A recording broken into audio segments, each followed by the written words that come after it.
Good evening, Rabbi. After we go home, after we say Arvit, we may think that the prayers are over. That's it, right? We did all our prayers, but the truth is that there's a lot more prayers to do when you go home also. The prayers are not finished yet. So what happens is like this, it says in the Zohar Kadosh that at night begins to propagate the forces of evil, the forces of Tumah, get strong at night. So there's a lot of dinim, there's a lot of kitrug. So therefore a person needs to do the proper thing in order to protect himself from the kitrug, from the dinim at night, from the forces of evil that are propagating at that time. So how do we do it? How do we protect ourselves? The first thing obviously is to say Kriyat Shema at night. That's the one that it says that they say the Chazal that when you say Kriyat Shema, you're killing all the mazikim, all the kitrugim which is at night coming out. Everything is being taken care of. You're destroying all of them. So that's a very big thing. So therefore, if we said Kriyat Shema too early in the shul, now we're going to say it in the right time. It's going to be good. But if we say early, sometimes we daven early, right? A little bit. So if it was before Tzedek Kochavim, before dusk, before the stars came out, a person should say Kriyat Shema again when he goes home, before he eats dinner, because he didn't do Kriyat Shema properly in the right time. So what's the right time for Kriyat Shema? So the truth is, in Yerushalayim, in Eretz Israel in general, the minhag is that they say Kriyat Shema 20 minutes after Shkiyah. After the sun goes down, 20 more minutes, they already say Kriyat Shema. Over here, the Ashkenazim, they do 35 minutes, some 35, 40, all kinds of things. Which is the proper minhag? The truth is, according to the Sfari Shita, according to our custom, the proper minhag is 20 minutes. You don't need more than that. And the reason is because what happens is that according to the Geonim, 13 and a half minutes after Shkiyah, it's already night. So therefore, we're adding another 5-6 minutes after that, just to make sure. Why? Because we live in the north. The Ofek, the horizon is a little bit more north, so it gets dark a little bit slower over here than it does in Yerushalayim, in the Middle East. So therefore, to compensate for that, we wait until 20 minutes. That's already good for sure. You're compensating for that as well. So therefore, there's no reason to have to wait more than 20 minutes. Some people, are machmir 25 minutes. Okay, if you want to be machmir 25, you can be machmir if you want, but 20 minutes is really enough. You can say Kriyat Shema at that time. There's also sfek sveka, according to the Rosh and Tosfot, a person can fulfill his obligation of Kriyat Shema even before Shkiyat HaChama. That's what he said. That's what they say. They used to pray sometimes, like Plag HaMincha, like we do over here in the summer. Sometimes we pray early, right? Kriyat Shema, we do Arvit early before Shkiyah. So how do we do that? So the truth is that there's what to rely on for sure. But says the Rosh and the Tosfot that even Kriyat Shema, Yatzai Dechopa, he fulfills obligation. So the truth is we don't pass him like that. But there is an opinion like that. So there's a double doubt over here. One is that maybe Halach Hazek the Rosh and Tosfot, that you can fulfill your obligation even before Shkiyah, before nightfall. Before sunset. And also, there's another opinion which says that Tzedek Kochavim of the Geonim, 13 and a half minutes. So therefore, we have a 6 sekah. So therefore, a person doesn't need to be so machmir. When it comes to this, and 20 minutes is enough. That's one thing. So okay, very good. Now you got home, right? You're going to eat dinner, You're going to have your meal. So the Chazal say, what should a person do at night? It says, Halayla legirsa nivra. Right? It was made at night to learn Torah. So a person should always learn Torah at night. Should have some kind of a shi'ur to learn at night, some kind of a seder, either by himself or with a chavruta or with a shi'ur. Go to a shi'ur, go to a lecture, whatever it is, right? Or even hear it on the radio or whatever on the internet, whatever it is you want to hear, wherever you want to get your divrei Torah, get it somewhere. You have to learn Torah at night. It's very important. They say when you learn Torah at night, this guards you from all kinds of harm. So a person shouldn't just go to sleep, without learning Torah. The truth is, they say b'diavad, the Chazal, they say that Kriyat Shema at night. If he said that, it's considered to be also divrei Torah. But that's only b'diavad. Lechatchila, you should try to also do some divrei Torah as well. Okay, that's good. Very, very important to know. Then after that, after you learn some Torah, hopefully you learn some Torah. So then what happens is that now, depending on what time you go to sleep, right? So most of us are not going to sleep late, right? Everybody's late now. 1 o'clock, 12 o'clock, some of us even 2 o'clock, God knows what. Whatever, right? Some of us 3 o'clock even. People are staying up very late now these days. So what's the rule? The rule is that if you're going to sleep before Chatzot, before midnight, which is about 20 minutes to 1 at this time of year, okay? So you have to say Kriyat Shema before you go to sleep, and Hamapir. You have to say the bracha Hamapir. These 2 things you have to do before you go to sleep, if you're going to sleep before midnight. So what about if you're going to sleep after midnight, right? Like most of us today. What do you do then? So the truth is, according to the Kabbalah, brings down the Ben Ish Chai, according to Kabbalah, if your person is going to sleep after midnight, there's 2 things that change. One is, first of all, that he has to say Kriyat Shema before midnight, even though he's not going to sleep. This is the custom of the Sfaradim. Maran, Rabbi, always I saw him when he was staying up, and we saw him, in the prayers or in the learning, the slichot, whatever it was. Always they would stop, everything right before Chatzot Alayla, and everybody would say Kriyat Shema. So because according to Kabbalah, you have to say Kriyat Shema before Chatzot, even though you're not going to sleep. What's the reason for this? Anybody know what the reason is? The reason is because according to Kabbalah, the neshama leaves your body already at Chatzot. It leaves your body. Some of your neshama already leaves the body, goes up there to be judged. All kinds of things going up there, and you're still awake. You didn't go to sleep yet, but a part of your neshama left you already. So what happens is that part of the neshama leaves your body, and it comes back right away, like split second, boom, comes right back. But you lost your neshama for a little while. So therefore, in order to protect ourselves from this time of judgment, where the neshama goes up to be judged in Shemaim at Chatzot. So therefore, we say Kriyat Shema, so we should be protected from that. This is the reason why. So according to Kabbalah, you're supposed to say Kriyat Shema before Chatzot. How much before Chatzot? Says the Ben Ish Chai, within a half hour. Like something like that, right? Like so, if Chatzot is 12:40, try to say around 12:15, 12:10, 12:15, or something like that, right? A half hour, within a half hour before Chatzot. This is the proper time to say.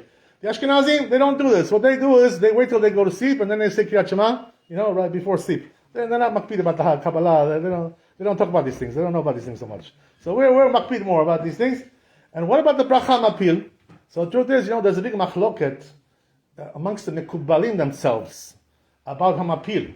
Some say if you say hamapil after chatzot, you shouldn't. Alright, it's too late. If you're going to sleep after chatzot, don't say hamapil. Why? Because already the bracha is not relevant anymore.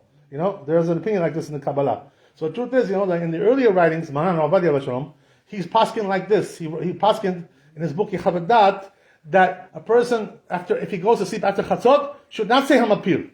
Beli Shem Malchut you can say without the Shem of Hashem. You can say. But the truth is, afterwards, in Chazon Ovadia later on, as he got older, he realized that this was not the proper thing so much. So therefore he changed his mind. He overturned the psak. So what did he say at the end of his life? He said that you should say hamapil even though you're going to sleep after chatzot. The truth is, that Maran himself, Rabbi, he was always going to sleep after chatzot. He never wants to sleep before chatzot. No such a thing like that. Not on Yom Chol, not on Shabbat, right? Never was such a thing like this in Maran. You know how it was right by him. There was a neighbor, who used to watch Maran, Rehov Kablan Street. So he used to watch him, from his window to see what he's doing at night. What's going on over there? Spying on him a little bit. Spion, spying on him. So what happened was that what he told everybody was like this. He says, I see that most nights of the week, the rabbi stays up till about 3 or 4 o'clock in the morning and then goes to sleep. Learning until 3 or 4 and goes to sleep for a little while. And he gets up for Shachrit and he learns before, blah, blah, blah. He says, there's 2 nights in the week. He says, I see that he stays up all night. So he used to stay up all night, 2 nights a week. He didn't go to sleep at all. This is the way it was. What about Shabbat? What about Shabbat, right? Shabbat menucha, right? Menucha, time for menucha. Not with Maran. For Maran, this was not time of menucha. This was time of Torah. So therefore, what he used to do is, he used to pull a trick like this. What he used to do was that they used to first eat dinner. Moshe and his son and Yehudit, right, his daughter-in-law, they would have dinner together. They would go Shabbat. And what happened was that the rabbi would wait for them, to see, when they're going to sleep. So he would go into his room a little bit, and then once he saw, the coast is clear. They went to sleep. He would come back out, into the Bet Midrash, and he would learn all night until the morning. So on Shabbat, Maran, he never slept at night. No such a thing like that. He never slept. Can you imagine such a thing like this? So when did he sleep on Shabbat? Only in the afternoon, 2-3 hours in the afternoon after Seudat Shachrit. He would sleep, in the afternoon, and that was it. Leil Shabbat never slept, Maran. No such a thing like that. But anyway, it's a side point, but it's a good Musar Heskel to know how the Gedolim they behave, how they conduct their lives. But anyway, getting back to what we said, right? So when a person, as we said, what about Hamapil? So Maran Paskin in the end, and this is the proper psak, by the way, that's what a person should do, that he should say Hamapil also after Chatzot if he goes to sleep. And the reason is because even amongst the Mekubalim, there's a machloket over there, they're not sure themselves what the halacha is. So therefore, the halacha says you should. And also, in Mekubalim, there's machloket. So therefore, right, we go like the halacha, in this case like this, and therefore, if a person goes to sleep after Chatzot, he should say Hamapil with Shem Malchut, regular way. This is the way you should do it, according to the final psak of the rabbi. Let's go on. So then, what about the next step, right? Which is, okay, a person, let's say, right, whatever, he went to sleep. So now, sometimes what happens is, a person gets up, early at night. He wants to learn Torah, He wants to be like David HaMelech, Kivyachol, right? As if, right? He wants to be like David HaMelech, getting up in the middle of the night and singing songs to Hashem, right? Learning Torah. So he wants to get up 2, 3 o'clock in the morning, It's not yet dawn. It's not even Amud HaShachar yet. It's still night, So what should he do when he gets up? What is he supposed to do? So according to Halakha, according to Kabbalah. So the truth is, that most of the poskim say, including all the achronim that we saw, the Chida, and also Maran, he writes this also in the Halichot Olam. He says like this, if a person gets up early like this at night to learn Torah or whatever, to do something like this, what he should do is wash his hands and make bracha, netilat yadayim, even though it's not morning yet.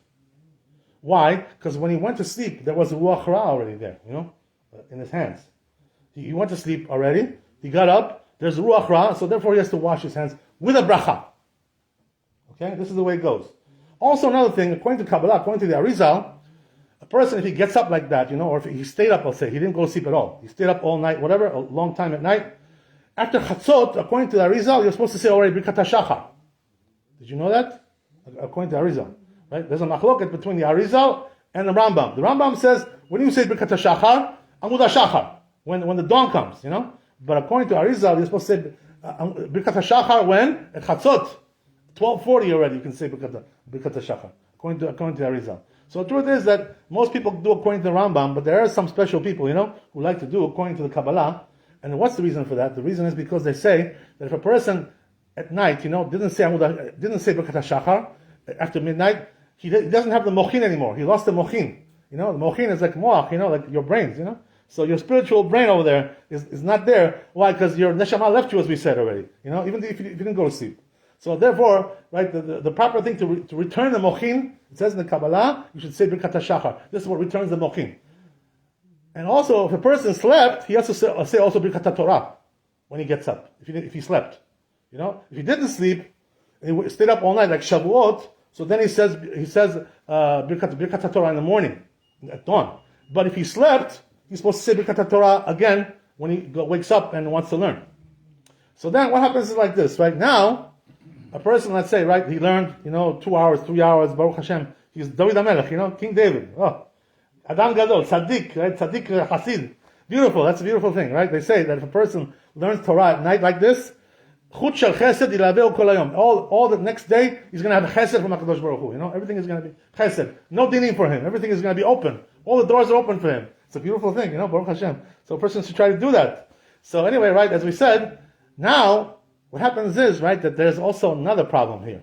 What happens is at dawn, there's another ruach ra which comes on a person, according to Kabbalah, another ruach ra which comes on him, according to Zohar Kadosh, and therefore he needs to wash his hands again.